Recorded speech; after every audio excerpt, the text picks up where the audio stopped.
All right, in today's video, we're gonna be looking at the average net worth by age in the United States so you guys can get an understanding of both the median and average net worth, and we're actually gonna tackle this one by decade. So 20s, 30s, 40s, 50s, so on.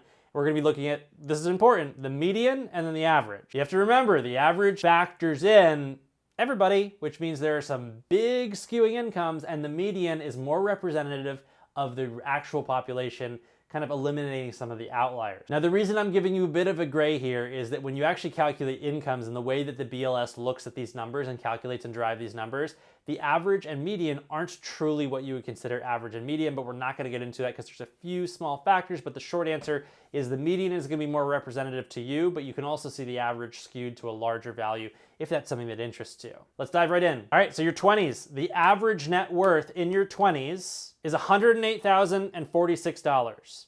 It's a lot of money. The median, though, net worth in your 20s is $7,571. There is interesting math right there, but let's jump into your 30s. The average net worth in your 30s is $302,028. The median is $35,448. We gotta get the phone out. These numbers are starting to get bigger. In your 40s, your average net worth is $759,588. Pretty insane. But the median is only $125,235.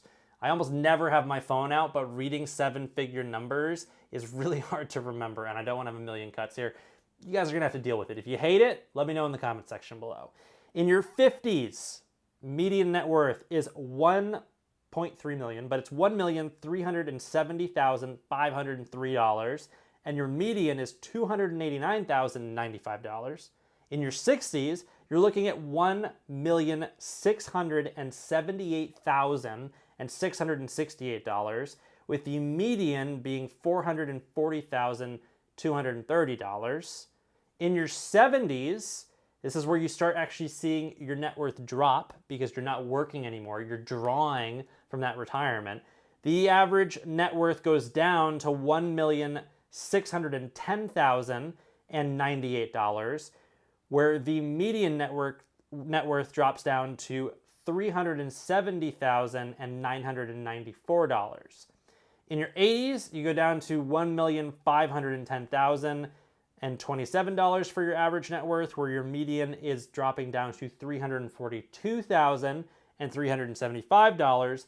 And thankfully, if we can get to our 90s, which I think everyone here should be hoping that they get to, the average net worth is $1,294,546, where the median net worth is $296,941. All of that is super interesting information, but it should be terrifying as well, because essentially most of those numbers aren't numbers that you can retire on. If you have a net worth of $1.6 million when you are trying to retire, you are living a very, very, very thin life. If you have any medical issues, which you will when you get old, you are rice and beans, right? And I know that's really scary to hear, right? And the thing is we have this social security system and a few other systems that are propping up and allowing people to retire. But if that falls apart, and I'm gonna say this right now, if you're watching this video in 2024, 2025, 2026, and you're under the age of 40, let's say, you cannot retire with $1.6 million.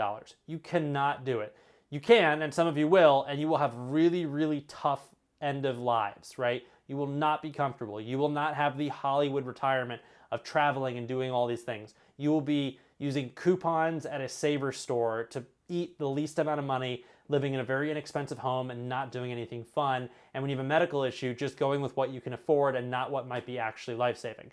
I know that's not what you wanted to hear in this video, and that's a very harsh take, but the reason I specifically wanted to make this video is to hammer that home. People don't save, they don't invest, they're not investing in their retirement in the ages that they should. In your 20s, even in like 18 to 28, right? You should have minimum 100 grand into savings. It's so easy to do that. And I'll do the math out for you in a specific video if you want, but it's so easy to get 100 grand put away. Regardless of what you're doing, you could be working at McDonald's. You could save $100,000 in that decade of your life. It's 100% possible. It's less than $10,000 a year because you have compounding interest, right? By the time you hit 28, you could never touch that money again, and it's going to grow, 9 to 12% a year in perpetuity. You still need to add to it to get to the right number. The short answer is you need to be investing, and those numbers are scary because it's not enough to retire on across the US. And we can't all live in low cost of living areas. It just doesn't happen that way, right? Let alone the average net worth being never really more than $500,000-$600,000 at the peak. It's very, very scary. And we were looking at the averages, not the medians, in the statement that I just made. So it's even if it's a scarier situation. So just want to let that sit with you guys as you wait and subscribe and like the video. And if you disagree with me, pop it in the comment section below. I'd love to have a conversation, but I'll see you guys in the next video.